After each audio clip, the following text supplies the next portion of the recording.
আজকের গল্প পচার স্বপ্ন। কলমে শ্রাবন্তী মিস্ত্রি। আরে এই ছেলে, এত ছুটে ছুটে ট্রেনে ওঠার কি দরকার? পরের কামরায় উঠলেই তো পারতিস। পা ফসকে পড়লেই সোজা ট্রেনের তলায় চলে যেতিস।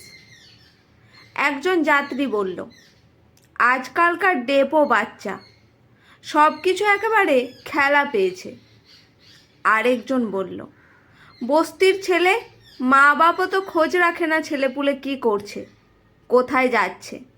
দেখো, এই বয়স থেকেই হকারি শুরু করেছে। লেখাপড়া না করে ছোটবেলা থেকেই ধান্দায় নামিয়ে দিয়েছে কেমন। পচার এসব কথা শুনলে ভারী দুঃখ হয়।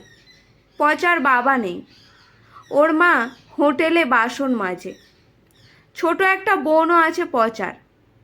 পচার মা কখনো পচাকে হকারি করতে বলেনি। সব সময় বলে, বাবা লেখাপড়াটা ভালো করে কর, খায় না খায় লেখাপড়াটাই আসল।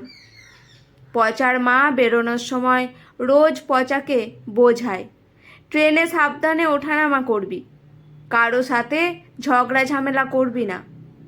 আবার প্লাস্টিকে মুড়ি ভরে দেয়, সাথে একটা ছোট জলের বোতল, বলে খিদে পেলে খাস।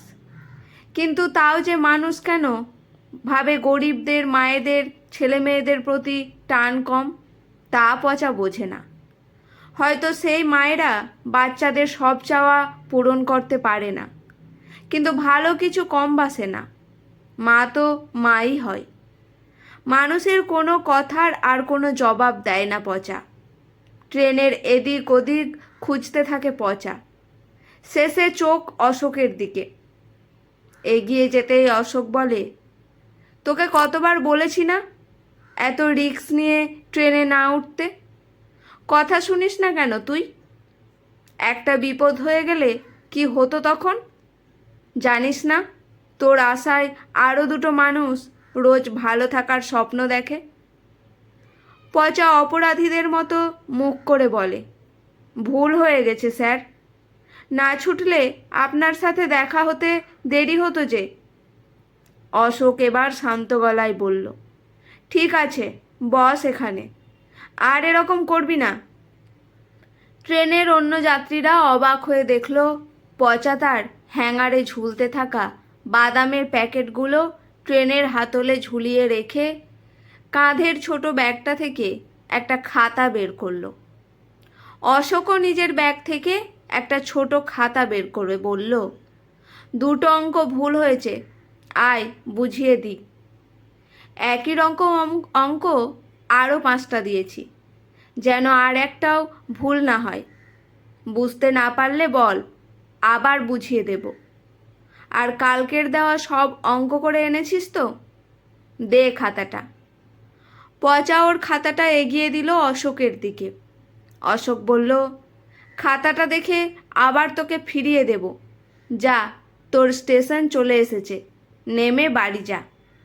বাড়ি গিয়ে পড়তে বসবি কিন্তু। জানালার দিকে আনমনে তাকিয়ে থাকে অশোক।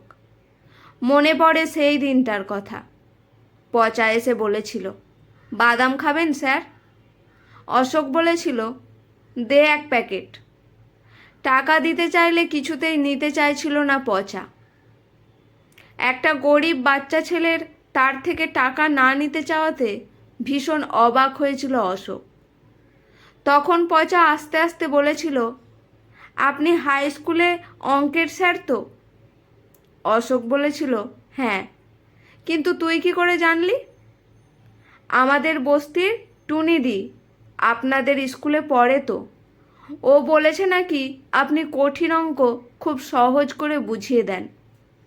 আমি পাশের প্রাইমারি স্কুলে পড়ি, অন্যান্য বিষয়ে ভালো নাম্বার পাই স্যার, কিন্তু অঙ্ক কঠিন লাগে। আপনি আমাকে শেখাবেন স্যার?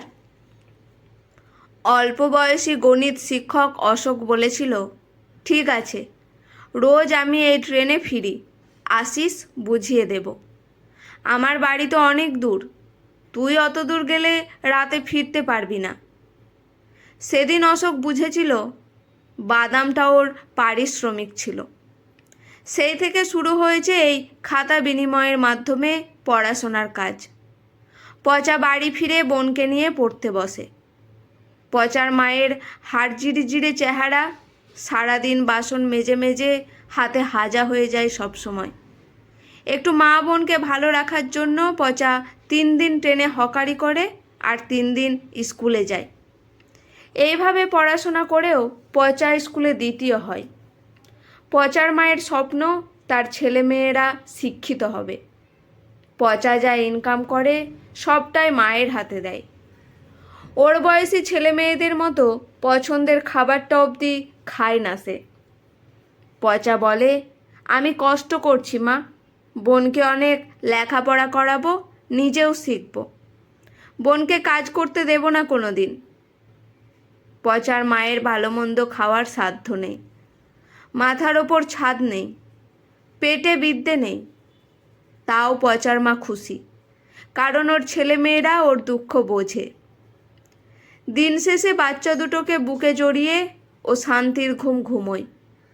যখন রাতে চারিদিকে শুনশান হয়ে যায়, মানুষজন ঘুমিয়ে যায়, তখনও পচা আর ওর বোন জোরে জোরে পড়া মুখস্থ করে।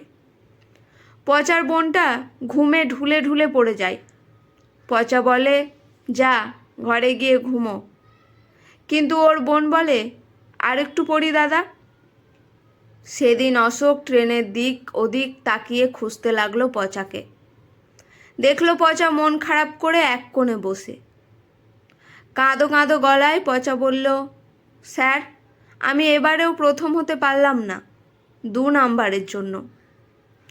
অসল রেজাল্ট দেখে বলল, অঙ্কে 50-এ 48, অনেক ইমপ্রুভমেন্ট হয়েছে তোর, আরও চেষ্টা করতে হবে। পচা বলে, বন্ধুরা আমাকে হকার বলে ডাকে স্যার, স্কুলের স্যাররা বলে এসব কাজ করে লেখাপড়া হয় না। স্যার বলুন, কেউ যদি লেখাপড়ার সাথে সাথে সংসারের দায়িত্ব নেয় সেটা কি অন্যায়? পচার চোখ মুছিয়ে অশোক বলল, মোটেই অন্যায় নয় বাবা, এটা প্রমাণ করতে তোকে আরও অনেক লেখাপড়া করতে হবে। আর তোর দরিদ্রতা, লেখার খিদে তোকে অনেক দূর নিয়ে যাবে।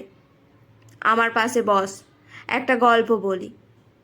একটা ছেলে ছিল বুঝলি, রোজ সকালে ট্রেনে পেয়ারা বিক্রি করে, ফিরে কলেজে যেত। তোর মতো তাকে নিয়েও সবাই হাসাহাসি করত, মজা করত। কিন্তু সেই ছেলেটার মনে জেদ ছিল, সে লেখাপড়া শিখে একজন শিক্ষক হবেই। জানিস, সেই জন্য ছেলেটা যতটা সময় পেত সব সময় মন দিয়ে লেখাপড়া করত।